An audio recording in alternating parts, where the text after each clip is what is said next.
Welcome to 512 Excel Foundation.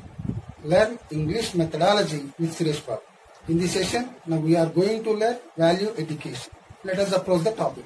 Value education simply developing appropriate behavior and habits involving inculcation of values and habits. Teaching values through communication.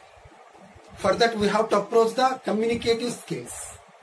Under communicating skills, we have to learn imparting values, giving values, sharing values while teaching.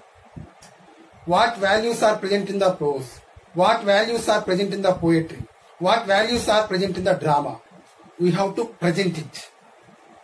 English language teaching can be enriched with communication activities such as group discussions, role plays, debates.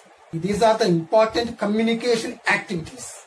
We have to learn those activities one by one. What are the uses of communication activities? What are the communication activities here?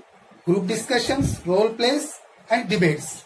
These are the important communication activities. They help us in teaching how to communicate with the virtue of openness and humanity in real life.